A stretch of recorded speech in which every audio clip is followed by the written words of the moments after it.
Alright, eh?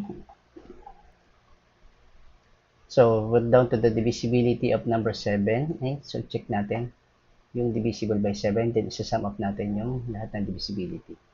So, how do we check if the number 7 is divisible by 7? You have to check the difference between twice the unit digit. So, ibig sabihin, you have to multiply it by 2 yung unit digit of the given number. And then, the remaining part of the given number should be a multiple of 7 or it should be 0. Okay? So, sample ko na lang po para mabilis. So, say for example, 21.7. Okay? Yan, 217. So, how do I check if this is divisible by 7? Ang sabi, I have to multiply yung ones digit o yung unit digit, as they call it, because that's the basic unit, ones or kaya unit digit. Okay, so, you have to multiply this by 2. Ano ba yung 7 times 2? That's 14. Okay? Then, what you're going to do is subtract from the remaining digit. Ito yung 21 yung remaining digit. So, 21 minus twice nga nung unit digit. Again, twice yung unit digit at saka yung natitirang mga digit. You have to get the difference of those two numbers. So, the difference is 7. Okay? If the result is either 0 or any number that is divisible by 7, then that particular number is divisible by 7 since the result is 7 and 7 is divisible by 7. Okay? So, let's try another one here. Okay. Try 2, 8, what's it? Sige, 7 ulit. Okay? So, how do we check it this one? So, again, we're going to double this one, yung 7. And 7 times 2 is 14, right? So, we're going to subtract it from the remaining digits, excluding the last digit, that I'm going to insert pala, yung ones digit, excluding that one. So, 28 minus 14, kasi i-multiply mo ito sa 2, right? So, 28 minus 14, the difference of the twice of the ones digit, which is 14, and the remaining digit, which is 28, is equivalent sa 14. Okay. Now, is this divisible? Is this 0? You know, pero that is divisible by 7, yung number na 14. So, itong 14 is, itong 287 is divisible by 7. Okay? Hindi mo na po itutuloy ito unlike yung sa 3 digit, di ba? Itutuloy-tuloy mo to. Okay? Pero magtutuloy-tuloy ka as long as hindi mo pa na-determine. Pero pag ganito na 14, 1 ito, magne-negative ka na. So hindi ka na dapat mag-check doon, okay? Magko-continue doon, right? Magko-continue ka lang pag medyo mataas pa yung number mo. Ay hanggang ma-determine mo yung particular number, okay? Kasi baka mamaya hindi mo alam yung 14 tapos nag-like ka pa.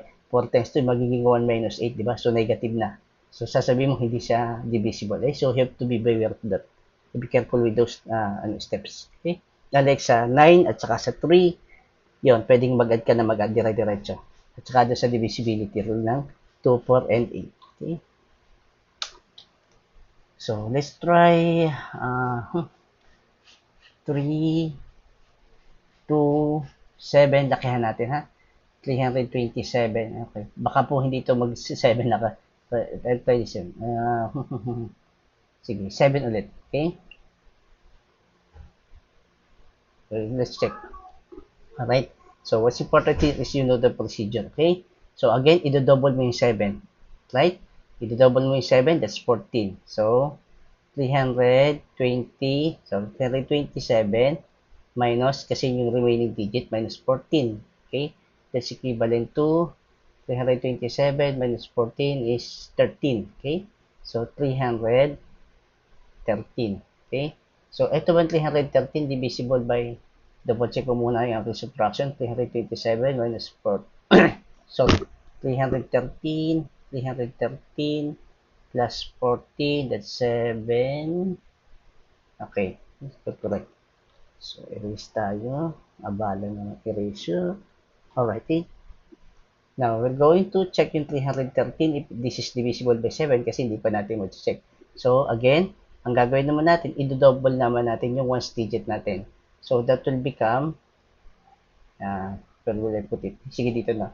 That will become 31, na lang, 31, kasi tanggal na yun, minus, double nito is 6. Okay? So, 31 minus 6 is 25. Okay?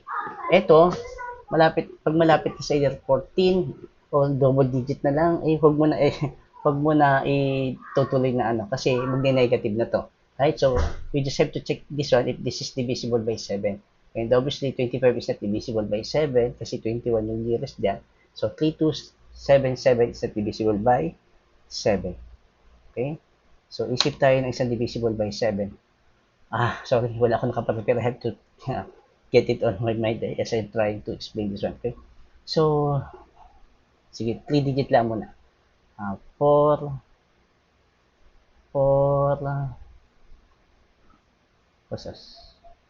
times 2, 14. Okay? Sige, check na natin. Let me get a number here.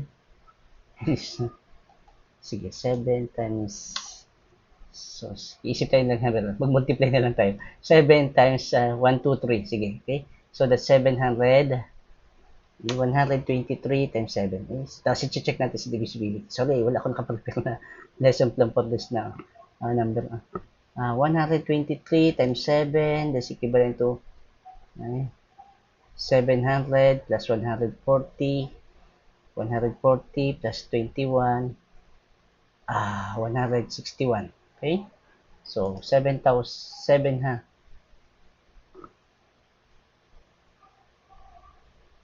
So, that's 861.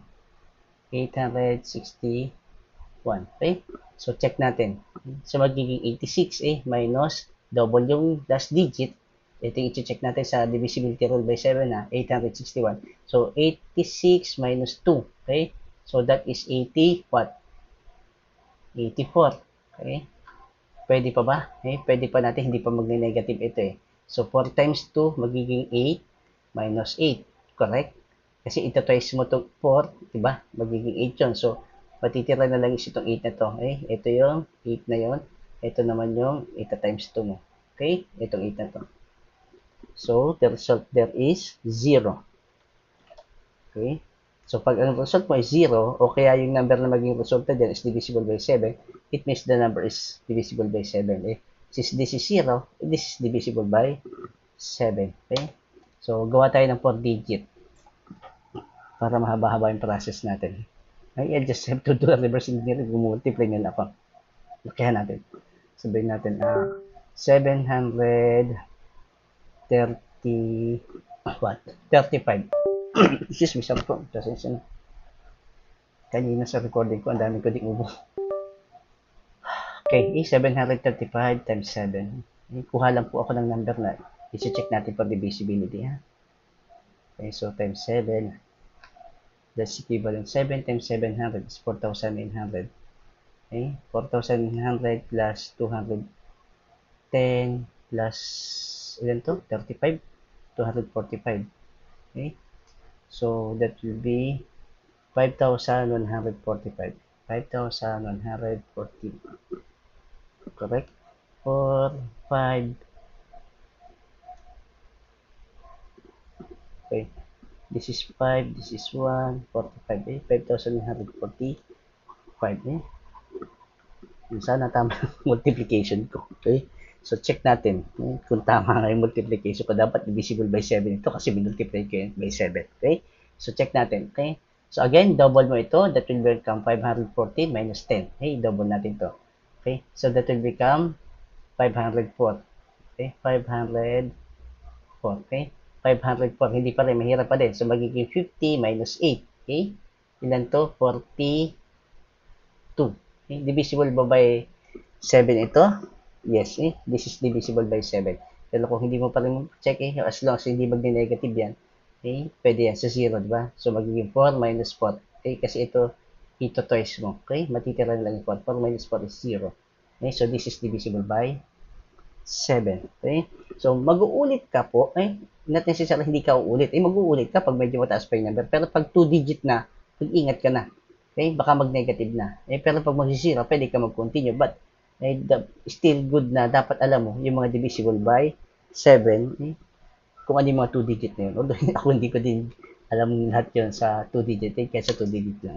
Makikita pero medyo magko-compute ka pa din. Hindi titingnan mo lang. Okay? Kailangan kabisado talaga natin yung multiplication table. Okay? So, medyo mahirap lang dyan yung Although you got matatalaban mo yung mga square 49, okay, sa 7. Pero medyo mahirap yung 21 yan. Nalilito ka rin minsan dyan, diba? Okay? Even yung 28. Tapos, mas mataas naman dyan, yung sa 70. So, 77, madali na yan. Susunod yun, yung 84. Medyo minsan, hindi mo na iisip na divisible by 7. Okay? So, I hope yung divisible tool by 7 nakukuha. Sige, isa pa po. Gawa tayo. Lakihan ulit natin. Lagay natin mga 4 digit naman. So, 4,327. Okay? Times 7. Okay? So, that will be... Ay, ano ba yan? Napahirap ko. Pinahirapan ko yung sarili ko. So, haga. 4, 7, 14, 2,000. That's 4,000. Okay? That's 28,000. Okay? 28,000 plus 2,001 plus 300 times 7 is 2,100. 2,100 plus 140. 2,240. 2,289.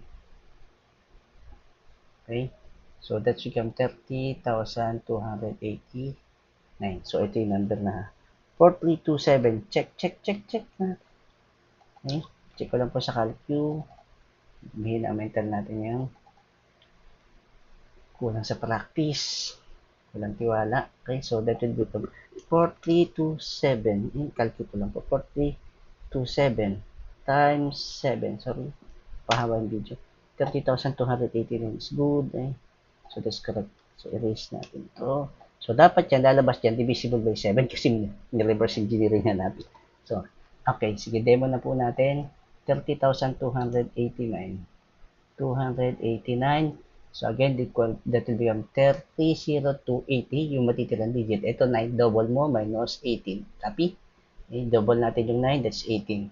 So, subtract natin yan. That will become 3,028 minus 18. But nahirapan ako doon. Okay. So, minus 20, that's 8. So, that's 10. Okay. Alright. Okay. So, 3,010. Sunod ngayon, i-double natin ito. Okay. Yung 0, that become 301 minus 0. Okay. Kasi i-double mo yan, 0 pa din yan. So, the result is 301. Okay. Divisible ba ito by 7? I don't know. Okay. So, check ulit. 30 minus 2. Okay. Yung ones digit, dinouble ko, 2. Subtract ko doon sa 30. Right? So, 30 minus 2 is how many? 28. Yan. Divisible ito by 7. So, ibig sabihin, divisible yan by 7. Hindi ko na pwedeng i-diretso kasi magne-negative na. Okay? But since I know na yung 14 plus 14 is divisible, is 28, okay? And 14 is divisible by 7, pwede na ako mag-stop dito. Okay? So, 30,289 is divisible by 7. Okay? So, that's it. Sana po nakuha nyo sa summary lang na sa mga divisibility rule natin. Sige. I have to stop this one.